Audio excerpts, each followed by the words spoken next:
What's up, everybody? Welcome to Snail Mail. Did I have you on the edge of your seat, the seat of your edge? The seat of my edge, pants, seat, and the edge of your pants seats. I was standing on the ledge, but I stepped backwards. That's good. I'm glad. Yep, thanks. Yeah, man. We are here today to go over some voicemails with everybody. Nice. Yeah. How many do we have this week? 14. 14. So what did we got, like 4 or 5 done last week, and We got 6. got 6 this week? Something like I think that. we're at 13 last week. So Yep. That sounds about right. Yeah, man. Well, that's good. You know what that means? Donnie called in 6 times. He actually did. 5.5. Perfect. Yeah. Man, we got some fun voicemails here. It doesn't look like there's any that are super long. Nobody got cut off. Okay. So maybe we can get through a bunch of them and maybe get caught up within a week here. Whoa. Voicemails? That would be crazy. No, I don't think it's going to happen. That would be fun, though. I know. One day we'll get there. Yeah, maybe. And if you guys keep calling in, it'll never happen. Nope. So stop calling in. Just kidding. Don't do that. Yeah. No. We enjoy this segment too much. We do. It's kind of where we get to relax a little bit and not have really a big structure for the show. And we can just kind of goof off and get to chat with you guys. So more or less. Yeah. Mm-hmm. It's pretty cool. Yeah. If you enjoy these episodes or any of the episodes that we do, make sure to subscribe to our Facebook group or be a follower or member on our Patreon, or not Patreon anymore. Excuse me. I apologize. Whoa. Yeah. That's like so 2020. What? Yeah. I mean, when did we end that? 21, 22? Be a member of our group on Irate4x4. There we go. You can get in for behind the scenes items when we talk with our members only on Facebook and on Irate, or you can join our giveaway tier. And that one's $10, and bi-monthly or biannually. Is that what it is? Twice a year. Mm-hmm. Is it biannual? Biannual. Yeah. We send out gift boxes to gift box tier members. Yeah. What do we have? Like 60 something of them this Something time. Like that. Yeah. We got pretty crazy. We open that up twice a year, and we send out boxes twice a year. So that one's a lot of fun. Yeah. So if you're looking at ways to help support the Snail Trail 4x4, look at those. Sounds good. All right. Or just keep calling in. That's enjoyable too. Yeah. That's fun for us. So the first one here. Okay. I don't see a name. Oh man, I need to make that audio button. Yeah. What's your name? Yeah. What's your name? Jimmy. Ezekiel. Anyways. What's yours? Anyways. All right, here we go. Let's see what Mr. No Name or Mrs. No Name has to say. Hey, Wreck-It Rob here. Tyler, Wreck-It I Rob. was just listening to Friday's Snail Mail, and I was wondering, have you ever even contemplated throwing like a green tint into your clear coat? I know it can be done, and then you'd have that little bit of color that you want, but still have that clear coat. Make everything look all fancy and pretty. I find it funny that you're being bougie about these axles when you're just going to go out and beat the hell out of them. Anyway, keep trying, guys. Just thought I'd throw the idea out there. Wreck-It Rob. Wreck-It Rob. Thanks for calling in. Yeah, man. I had never heard of throwing a tint into a clear coat.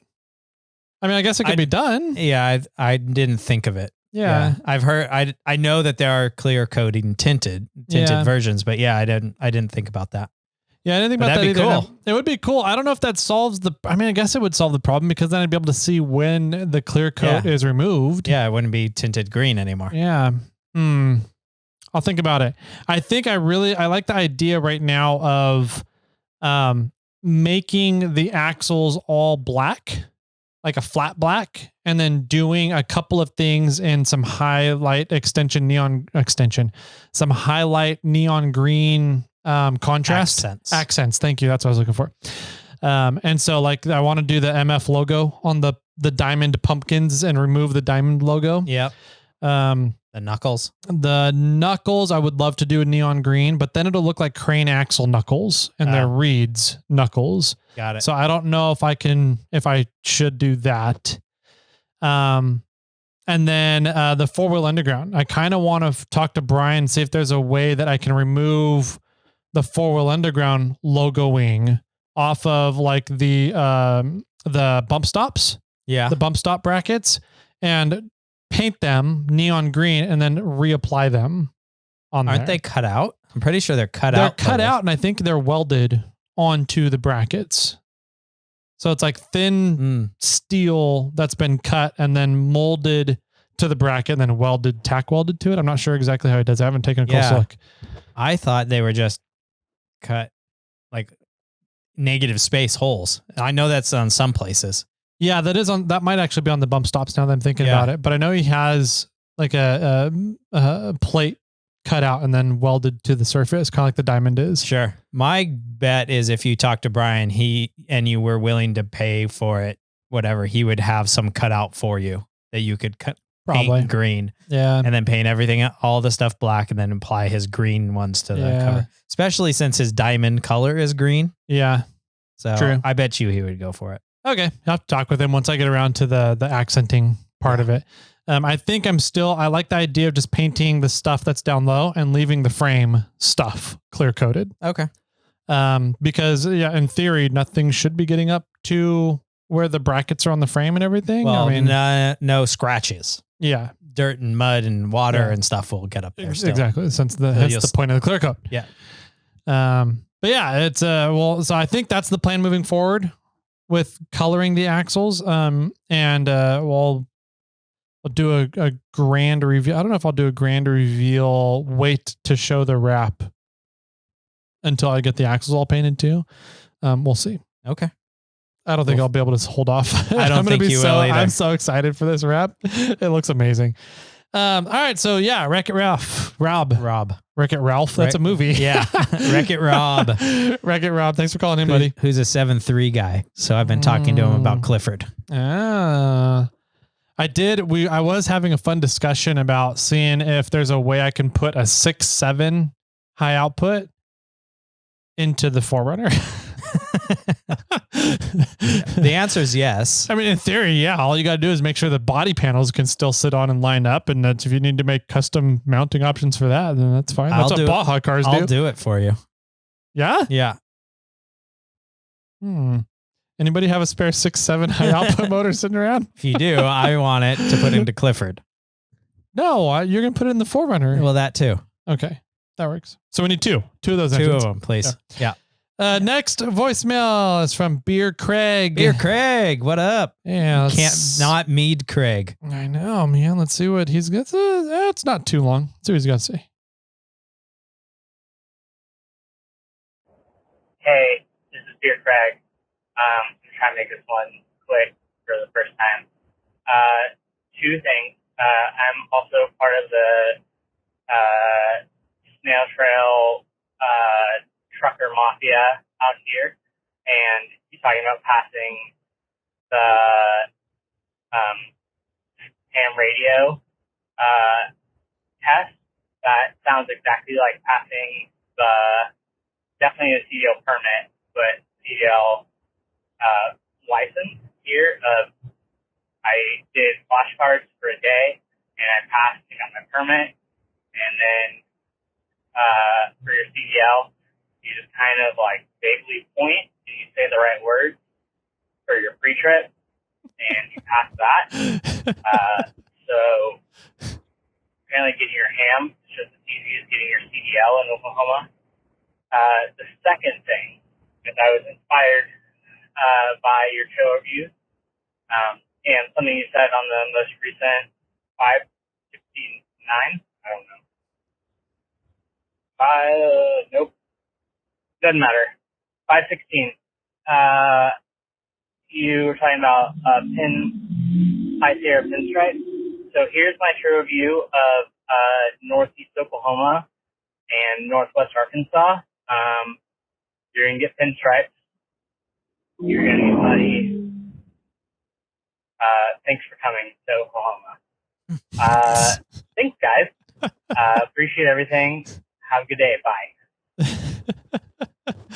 Nice. Oklahoma pinstripes. Yep. Yep. That's what you're going to get. Yep. Too bad that vehicle drove by right at the second to last thing he said. I didn't catch what it was. I didn't catch it either. Yeah. But what was he said? He was as part of the Snail Trail 4x4 Truck Mafia? It's Snail Trail Truckers Mafia. Truckers Mafia. Yeah, I don't know what that is. Neither do I. I need to have a cease and desist with my name. I know, right? They probably were around before me. But yeah. Yeah, it's fun.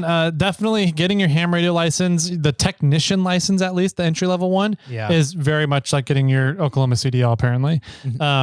And another fun fact is as you're diagnosing trail repair stuff, that's also kind of like your pre-trip test for your CDL as well. Got it. You just kind of vaguely point in the direction and say the semi right sounding word, and that's your diagnostic. And all those bolts are tight. Yep. Yeah. Exactly. Oh man. Speaking of trail diagnostics, I wanted to get to this in Thursday's episode and I totally forgot to. Just reminded me. I have to give another shout out / disclaimer to people. Never, ever winch to an axle. Okay. Are we going to talk about Sean? Yeah. Okay. Let's do it. Yeah. And it sucks because the person that ultimately made the decision to winch to the axle listens to the podcast. So I know he's heard us talk about never winch to an axle before. But technically he was trying to winch to it as a suck down winch thing. Oh. Except he wasn't trying to suck down the body to the axle. He was trying to suck the axle up to the frame. And I'm like, gravity doesn't work that way. If you're down, if you're in a hole, and you're kind of undercut, you're not gonna be able to lift a tire up with your winch. No, it's going to pull the whole body down to your tire. Correct. And he was thinking it would be able to lift the tire up so I could put rocks under the tire rather than jacking up the tire with a high lift and putting rocks under it. No. And so by doing that, that winch is not set up as a suck down winch where the line can come out the bottom of the winch. It's set up as a winch to come out forward. So the angle of pulling was way more extreme forward than it was upwards. And because of that, they turned a leaf spring into an L. Yeah. So wild looking. Oh my God. I've never seen one like that. I've never seen a leaf spring do that before. And I was looking at that and I was like, that has to be a fucked up like metal. Like it has to be a fucked up metal production or something in the leaf spring. I was like, I don't know how you do that off-roading or rock crawling. There's no way. Like, and then I started thinking about it. I was like, if they had winched to an axle and pulled it and like really got something jammed up, like maybe, but I was like, even still, that's so much force. Yeah. I was like, how are they pulling them backwards enough to shove the axle forward to bend a leaf spring that way? Permanently bend a leaf spring. It's not like the leaf spring bent like its normal arch. No. It's an L. It's an L bracket now. Yeah. Is what it is. It's a shackle, front sort of shackle. Yeah. Oh man. It's a 3-inch lift. It's a 4-inch lift springs. The Trail Gear 4-inch lift springs are now turned into a 7 to 8-inch lift. Yeah. Springs on that side, and the axle on the driver's side is moved forward 6 inches permanently. Right. Yeah. So and that ended up destroying a bunch of other stuff too. So I feel very bad for Sean. And another PSA for everybody: just don't winch to axles. It's almost never a good idea unless you know exactly what you're doing and your rig is set up to do that. Right. Unless you have a dedicated suck down winch with like the line going in the correct direction and the proper hookups. Yeah. Then, you can do a suck down winch. Yep. But you can't really turn, especially if the winch line's coming out of the front of your winch, you can't turn that into a suck down winch. No, it does not work. Physics does not work that way. No. So, just pull wanted the axle in the wrong direction. Wanted to give that PSA. Or just a reminder, we've done a lot of recovery episodes now. We've talked to a lot of really great recovery people on the episode, on this podcast. And it's always comes down to educate yourself on the physics at play and work with the physics. Never try and outdo physics. It will never work in your favor. So just another PSA. Yes. Pay attention when you're doing recoveries and understand physics. If you don't understand physics, don't do the recovery. it's way more likely you're going to do way more damage than recover the vehicle. Quite possible. Yeah. Okay, rant over. Okay, good. Thanks for calling, Beer Craig. Thanks, Beer Craig. Next, you know what I like? I like how people give themselves an identifier that separates their normal name from everybody else. Yeah. Like we have Wreck-It Rob. We have, Rover Don. Yeah. We got, Lee Lim, Cruising Beer the Camp, Craig. Beer Craig. We got Zach from Oklahoma. Yeah, exactly. Lance, not the company. Lance, not the company. We got all these guys. Yeah. Most of them don't have a common name anyway. But yeah, if you do call in, it's kind of funny to see how you identify yourself. Yeah. We have, what was the guy? Desert Joe? Desert Jason? The Las Vegas? Yeah. Yeah. Desert something. Yeah. So that was kind of fun. I like this. It is. I agree. Speaking of, okay, we have a call from, drum roll, please. Beer Craig. Beer Craig. Again? Again. Here we go. Okay. Hey, Trey again. Sorry. I wanted to add, because I thought of this as I was just walking through the grocery store after leaving my first message. Thing about, you said Zach from Oklahoma. Sounds like he's had a very interesting life. You have to in these flyover states, because that's all you have.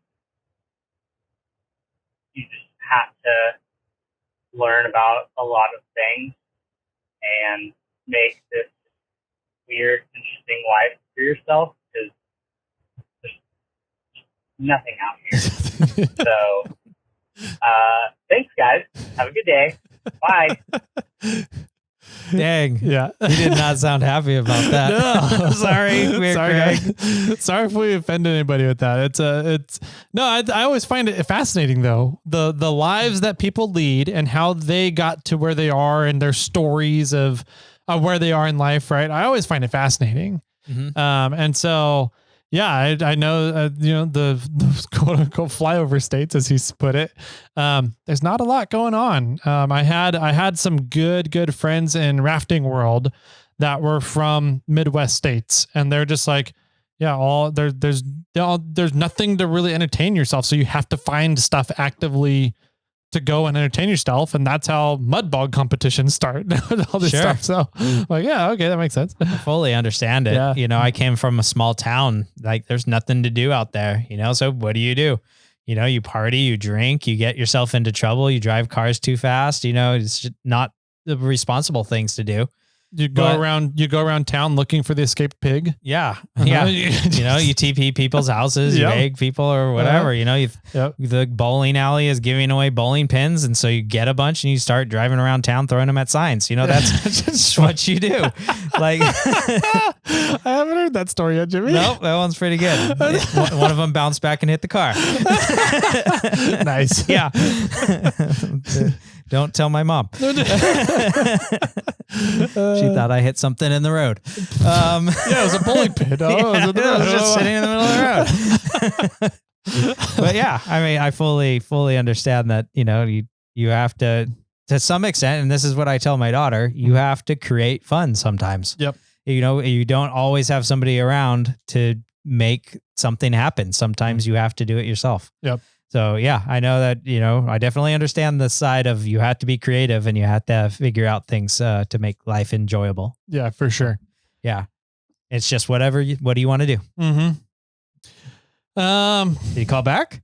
No, we have another one. I'm debating. We're going to play it. Yeah. I don't know if we're going to air it. Okay. It's Tom Rosa. Oh, but he's half Jeep, isn't he? Yeah, but he's not calling for us. Are we a complaint line right now? I think so. Oh, this is going to be great. I don't know. I haven't read the whole thing. I just read the first sentence and I'm like, I don't know if I want to listen to this one now. Hey, Wheeling Wine and Whiskey. Yeah. Hey, Jason and Chris. This is great. Right. Okay, let's do it. Here we go, Tom. Hey, Jason and Chris. Bro, how you guys doing? Hey, I wanted to tell you guys, great episode I just heard. DF Fab. That guy makes a great chassis. My buddy Kyle Gage out of Sonora just built a 4-steer out of one of those chassis, and it's a machine. Works really good. Anyway, I'll drop you a line. Sorry I missed you guys at Prairie City. Would have loved to tip back some cups, but unfortunately, the CJ needed a little love with that transfer case that decided to have a divorce, become a divorce transfer case. Anyway, happy trails and Toyota suck. Do you think he meant to call us? He has to. Our voicemail message Yeah, that's true. is very different from Jason and Chris's voicemail message. Yeah, that is funny. Yeah. Good job, Tom. Yep. Nice. Well, maybe we'll say if you guys want to hear this episode or this message, go. We'll just forward it on to Jason and Chris There we go. or something. Well, I don't know. We'll probably hear it. We'll see. I'll forward that into I don't our want group this message. to be the first voicemail that we don't play. Yeah, I guess. Oh, he did call back. Oh, okay. In a week later. Okay. So let's get to Zach from Oklahoma first. Get to hear from Zach. Maybe he finally realized that he called the wrong number. It's a week later. A week later. Yeah, it sounds like a CJ problem. What's up, Jimmy and Tyler? Hey, Zach. Jack from Oklahoma. Zach. I got back from my trip like last week, relative to this voicemail. Roller coasters. I went to 11 different state parks Wow. and 2 national parks. That's cool. The trip was amazing. Cedar Point was great. Didn't get to ride the dragster though. It was down when I went. Bummer. But I did blow up my mountain bike tire. Got it fixed though when I was in Mammoth Cave. But it was great. Also, when I got back, I got parts in for my next project. I'm going to build a camper shell on my bed and have a setup where I can sleep out of the bed of my truck. Now, I have a short bed, so it's not very big, but I'm like 5'9", so I usually curl up when I sleep anyways. But, anyways, I'm out to head to coffee and cars. But y'all keep crawling. I'll catch y'all later. Sweet. I'm kind of curious what he's building the camper shell out of. Yeah, that would be interesting to know. Mm-hmm. Also, when you say short bed, is it a 6-foot bed or is it the 5'1" bed? Oh, geez. Yeah. Right? Because I'm like, man, I'm 5'8" on a good day. Really? Yes. You look. Oh, okay. Shut up. Okay. I'm 5'8", or like 5'7 3/4" or whatever it is. And I can't imagine trying to sleep in a 5'1" space. I can't either. Well, yeah, I know you can't imagine sleeping in a 6-foot bed. No. But I feel like I would be okay sleeping scrunched up. Mm-hmm. But there's just times when you want to spread or like stretch out, right? Yeah. Like you want to like roll on your back and kick your feet out. Yep. You don't want to have to like stay scrunched up. So I don't I'm curious about how you're doing it. If you're organizing it to sleep so you could have the tailgate down so you can get those extra few inches or 16-ish inches. I should know.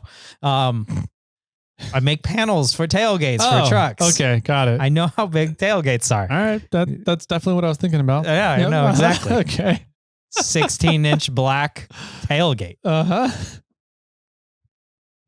Okay, that should be the name of your next business, by the way. 16-inch black ones. Anyways. I like it. All right. Yeah, they all have a funny symbol etched into the back. That would be the Morphlate way, wouldn't it? Yes, it would. Yeah, totally. This is the way. So yeah, Zach, call us back. Let us know about how you're going to build this thing out or what your plans are. And yeah, my family is now going on a roller coaster trip. So I'll keep you guys informed about that. Nice. Yeah. That'd be cool. Send some pictures to Zach and like below each roller coaster. Yeah, right. Here I am upside down. Yeah. On Superman or whatever they call it. Okay, so next one. Okay. Beer Craig. Holy crap, this is a long one. Oh. This is Tom Rosa. Oh. A week later realized what phone number he called. So he's calling back. Okay. See how his divorce went. Sounds good. Yep. Okay. Whoops, I just closed it. Hey guys, I just wanted to call you on the 518, the conservation and stuff of wilderness and everything.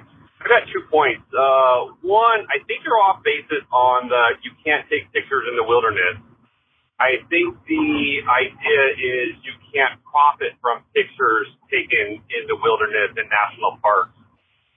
If you are doing an Instagram series and you're a influencer that makes money off of ads on social media, that's against the law. You're not allowed to do national park profiteering through pictures and audio recordings or whatever. So that I kind of back up. I've been in the wilderness enough and seen Instagram fancy boys and ladies taking pictures with their little pet dogs and making a scene. And it's not about the scene; it's about the serenity of the wilderness and the quietness and being one with nature, not having these yahoos, distract from that. The other point is access for all and trails in different areas. Take it to an extreme. If we just started building a bunch of trails through Yosemite National Park, when you're out there on a wilderness hike, and I don't think I want to see that. I don't think I want to see cars driving by. I've hiked, I'm sure you guys have too, hiked around Spider Lake, where it's just the beauty of the environment is just amazing. And then you kind of finish your hike around the inlet side, and you come back to the trail, and the Rubicon Trail is just pounded into dust with oil and parts strewn about the area. I get it. That's how we got there. That's how we get there. I love it. But it is definitely mixed feelings. It definitely gives you those two opposing views of wilderness and access. And, my 2 cents, man. Happy trails. Thanks for calling the Wheeling Wine and Whiskey hotline. I love it. No, 2 awesome, excellent points. And that's a good clarification on the photo law, I guess, that's going through and is kind of a big hubbub right now. I'll need to double check and clarify on it. I still, even if they're gonna go after people for profiting off of images of it, I still don't know how I feel about that. I don't know. I mean, because I follow both sides. I mean, I understand Tom's view of like, I think what Tom was more or less saying was that, the point to being out in that national forest is to be out in the national forest, not to be out there doing photo shoots or videos or vlogging or anything else. Like, get out into nature. I fully get that. I think what your argument is that the national forest should not be coming after people to make money. Yes, 100%. It feels like that's what they're doing. Yes. Like, so your point is that they, like, it's against the law, but they should like slap them with a fine or something not super bad. They're not supposedly making the money off of it. Like so I guess the question for you in a way is, well, if it's illegal to do, what is the repercussion without being a fine of money? Yeah. What's the enforcement mechanism for it then? Community service. You have to go do a certain number of hours in order to help restore or maintain the areas you took the images from that you're profiting off of. Maybe, I don't know. I don't like the idea. It just feels like a lot of the stuff that BLM especially is doing right now, and National Forest is starting doing some of it as well, seems to be money grab stuff. Yeah. For the sake of money grab stuff. It just doesn't feel like their motives are for the enjoyment of the forest kind of thing. Right. It's really interesting times with all this kind of going on with, YouTube and solo like videographers being able to come up and start a business and make a good amount of money or have the potential to make a good amount of money, being some sort of vlogger or Instagrammer or, social media advertiser to some extent, where it seems like the national parks or national forests, BLM land is coming down on people visiting their land. Yeah. Because now there's a lot of people kind of getting into this industry because there's a money making opportunity. But the national parks are kind of being like, hey, we don't want you. We don't want you here. We don't want you doing your business. Yeah. We don't need you around. Like this isn't where you should be doing business. You know, so it's a really interesting kind of time happening. Yeah. Regard. I also am a big fan of sharing adventures. Yeah. I think that there's a lot of people out there that can't make it out to Utah, can't make it out to Moab and do wheeling in Moab and wheel Hell's Revenge and Hell's Gate and these and come out to the Rubicon and wheel the Rubicon. So they really rely on content creators who have built a life around going on adventures and documenting those adventures to share with other people. I feel like those people, almost for them, getting out in the wilderness, that's how they do it and kind of reset mentally from their day-to-day life. Sure. And so I'm a huge believer that going out on adventures and getting away from the day-to-day life and escaping for a little bit is absolutely necessary for mental health. And I love my favorite way to do that. There's lots of ways to escape from life and de-stress, right? My favorite way is going on adventures and being a part of adventures. And for some people, it's just not possible, whether it's physical ailments keep them out, whether it's mental ailments or whether it's monetary resources, whatever it is. I don't think it, and so having that content available of other people going out sharing their adventures and showing what it's like to be on the Rubicon or showing what it's like to be in Yosemite. I think that that's a bigger value than the problems that come with that of having some valley girl with her little chihuahua showing up and running out to Old Faithful to get pictures in front of Old Faithful or touching a buffalo or something. Like, those are definitely problems, but I think that the benefits of content creation and sharing and adventure sharing way outweighs the negatives of the potential problems that comes with that. Right. That's I think that's my feeling. And maybe there's a level of which maybe there is a level of too much. Yeah. You know, but like, I'm just going to use a silly example because this last weekend when we were out at the beach, there was a group of like 6 young ladies posing on the beach in their bikinis eating watermelon. That seems fine to me. Sorry. But I was like, the other dad and I were looking and watching going like, this is ridiculous. Like, this is kind of silly, you know, like and then they got down and like put their knees where the water was breaking and eating watermelon. I'm like, what are they showing here? Like, what is even like, okay, they're doing like maybe TikTok reels or whatever. But the point I'm trying to bring it up is that you don't like, to some extent, you don't have to pay attention to it.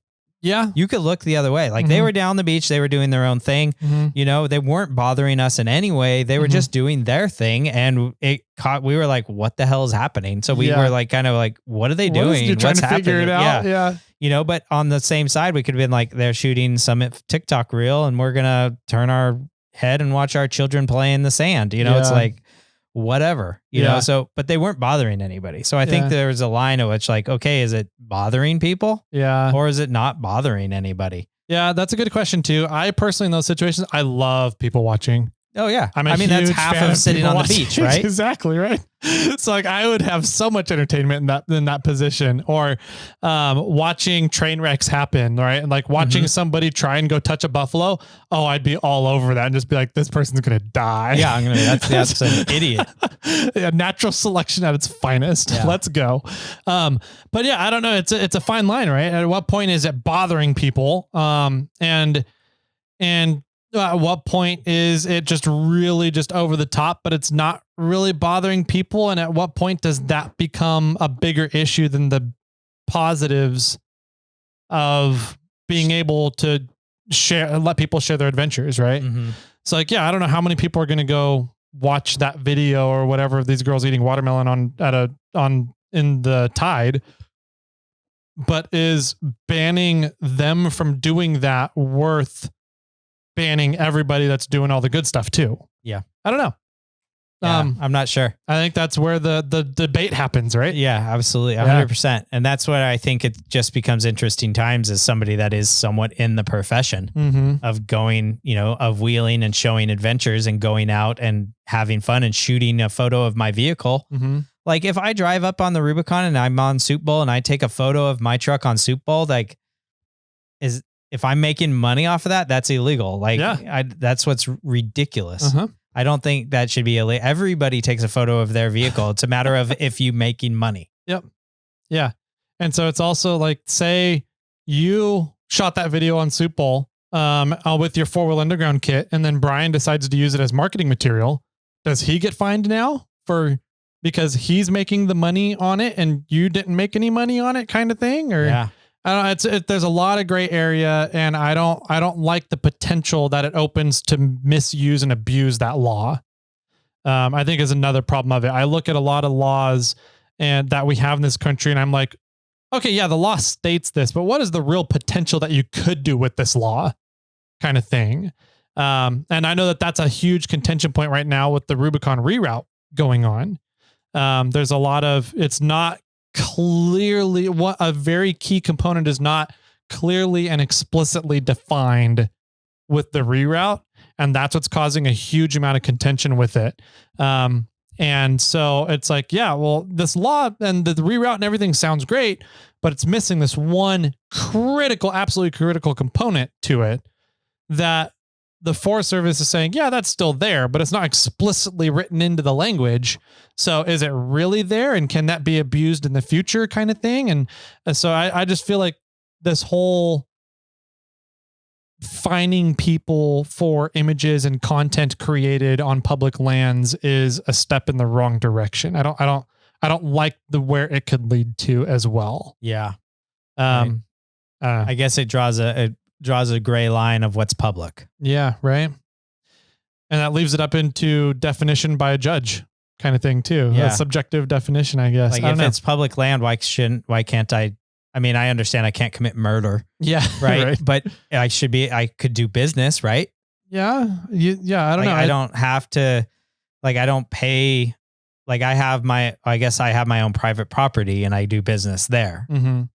Yeah. I don't know. I need to do more research and understand more about it. Yeah. And then for the second part, I think Tom made a good allusion to it, is the difference between access and I guess the location, I guess. Yeah. That you're going to. I don't know. Like the Rubicon Trail is an awesome trail, but it's the access route through that area. Right. And so what the BLM is doing is that they're closing all these access routes to get to places like Spider Lake. So let's just take the Rubicon Trail for an example, because we talk about it a lot. I don't think this will ever happen, blah, blah, blah. But say they're looking at El Dorado National Forest and they're like, hey, we need to do a new travel management plan. And the Rubicon Trail, it's questionable as to whether or not it's really used, if it serves a purpose, blah, blah, blah. So we're going to shut it down. Right. How do you now access places like Buck Island and Spider Lake for everybody? Right. Unless the argument is that not everybody deserves to go out and be in these places. Sure. Yeah. I mean, I think that a lot of it comes down, and this is what Blue Ribbon was talking about when we kind of discussed on what was it, 518, I think he said, in regards to handicapped people. Yeah. How do handicapped people get to places that they have to access in a motor vehicle state? If you close the Rubicon down, how is somebody that is paraplegic going to get to Buck Island Lake? Yeah. Helicopter? Yeah. Right. Is that allowed? I mean, if it doesn't touch the ground. No, helicopters create too much environmental noise. Yeah. One of the big issues with OHV is that we create too much environmental noise with our motors. Yeah. So they don't let helicopters fly over Desolation Wilderness? I don't know. It's a good question. Yeah, I bet you, I think they do. I would imagine they do, but then is that a double-sided coin or whatever, double-edged sword? I don't know. Yeah, or they'll have to fly over at 5,000 feet or something. Yeah. They can't be close. Yeah. But yeah, So what happens when we drive electric vehicles? Right. And there's less noise pollution. There's no noise pollution. I mean, tires on rocks, maybe. Yeah. I think that's a good option, but it seems like people on that side of the argument, on that side of the fence, are saying any noise. All we want is nature. Yeah. All we want is nature. We don't want anything disrupting it. And we don't want a vehicle there at all. So even if once we fix the quote unquote issue of noise pollution by getting rid of internal combustion engines, they're going to come up with some other reason. Sure. Absolutely. Yeah. And I like the fact that there are places that you can go where there is no noise pollution. I agree. But I also don't like the idea of taking away access to places that we already have because somebody says there's too much noise pollution when they do a different hobby that is not, whatever the noise pollution hobby. So if somebody if somebody hikes to a Spider Lake, which there's an semi-easy path to get to the backside of Spider Lake. I've paddleboarded to the backside of Spider Lake. Right. I've been on the far side of Spider and, it sounded like Tom talked about walking around Spider. You're on the far side of Spider and you're hearing people rev up their engines playing on Soup Bowl, but I think that like in this example, those people need to understand that there is a dedicated off-road trail there and that is part of that area. I think that's something that he's missing. There's a lack of like thought that, I'm going into nature and I'm doing a backpacking trip, but I'm also doing a backpacking trip right next to on an off-road trail. Yeah. Like you're going to hear vehicles because that's where you're going. Yeah. Right. I know that my old man back in the day, he liked to go cross-country ski camping. Okay. Right. And him and a buddy of his would go out for like 4 or 5 days, just go out into the middle of nowhere, find some place to go camp. And then they'd make a base camp and every day they'd go ski in some different direction. Okay. And my old man hates snowmobiles.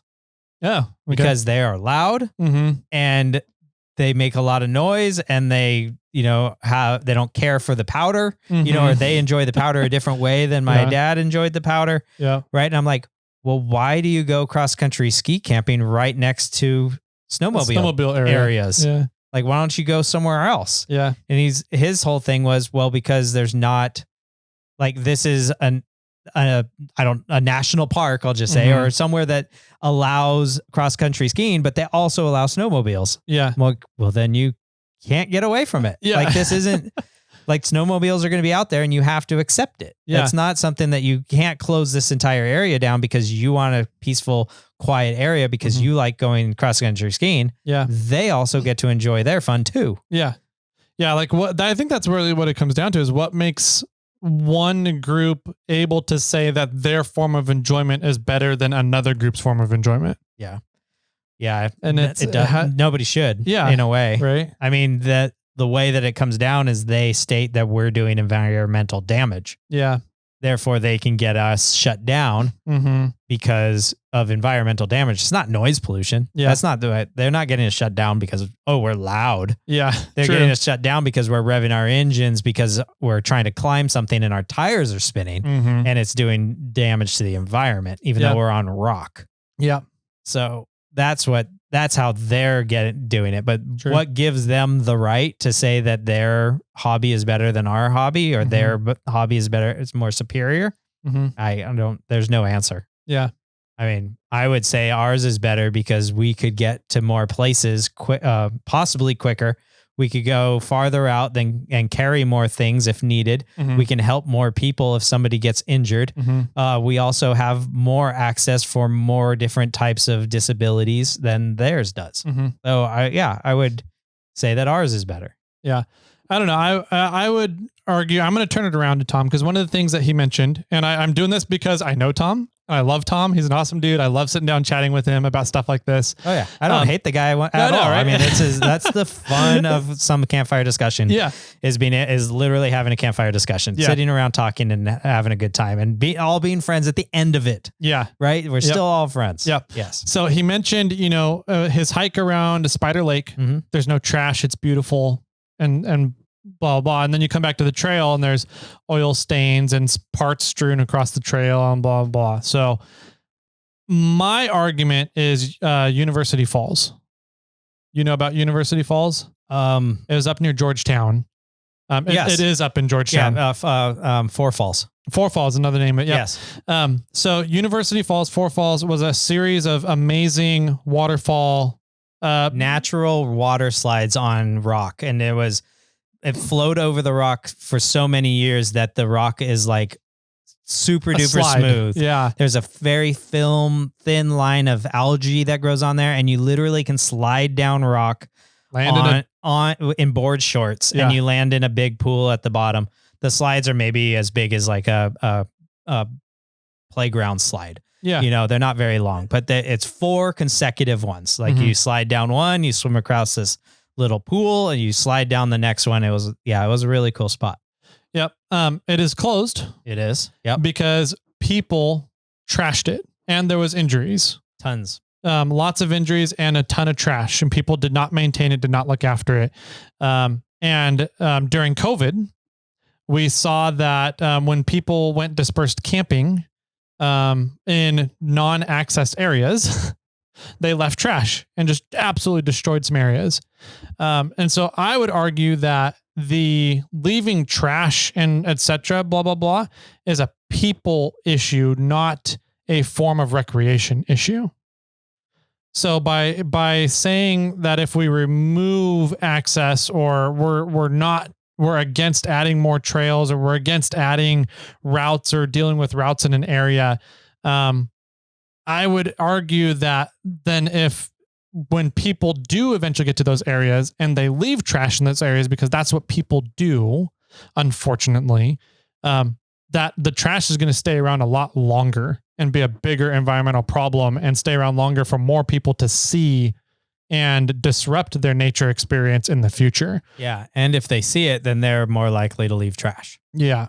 And so I think that it's a people problem, not a recreation problem, a form of recreation problem. I would even venture to argue that off-roaders pick up more trash. Probably. Because we have a vessel to keep it in until we get back home. Yeah. When I did that Nevada wild horses trip, I picked up a tire. Yeah. It was right off the trail. Yeah. We're like 2 hours out in sort of the middle of nowhere, at least 2 hours down this trail. I don't know if there's a shortcut to that spot.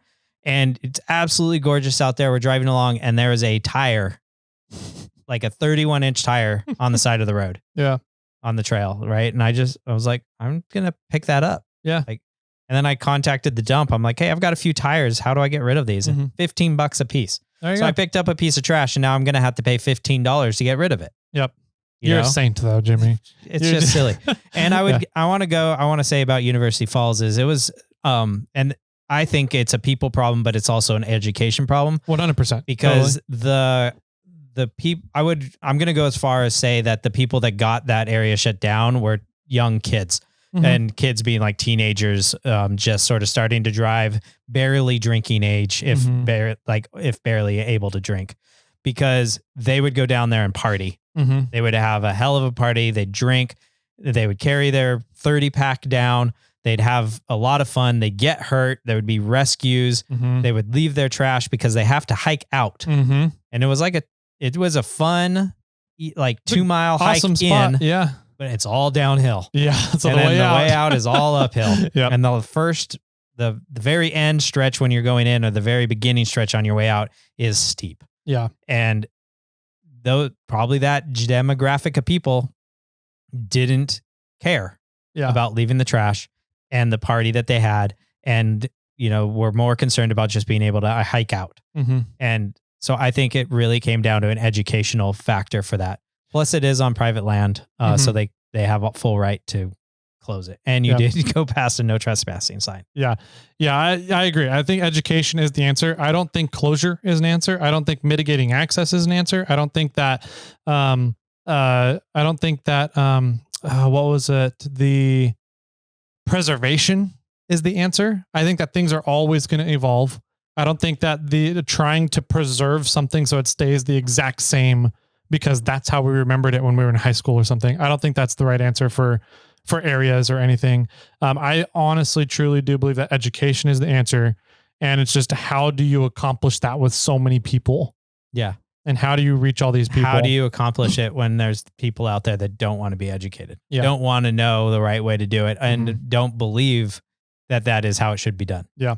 Just like white flowers on the Rubicon. Like, how do you stop people from doing? Give them infrastructure. Yeah. Give them infrastructure, give them knowledge, have an entire campaign against it and educate. Yep. So I don't know. It's another awesome topic. Thank you, Tom, for calling in and bringing it up and chatting about it. Cause it's I think it's one that there's definitely arguments. There's super valid arguments on both sides. And like, I agree. If I go hiking off somewhere, I like my hikes, but I also, I don't know, if my hike and my experience gets disrupted, I'm not going to feel accosted by it. I'm just going to be like, yeah, people suck. All right, whatever. Let's take this experience now and try and educate people based on this experience. Yeah. I don't know. Yeah. I think that, I think in regards to the trail closures, I'm just like, why? That's my only question is why close it? Like, why take it away? Yeah. Why? Mm-hmm. Those are my final words. I like it. All right. This has been a longer voicemail episode. Thank you, Tom, for making that happen. It's a lot of fun. It brings up some really good stuff, good conversations for people to chat about. And hopefully it stirs up some chats with you guys and your friends out there. Yeah, I think that's about it. So I guess without anything else, keep crawling. Yeah. Peace. The number you have called has been disconnected.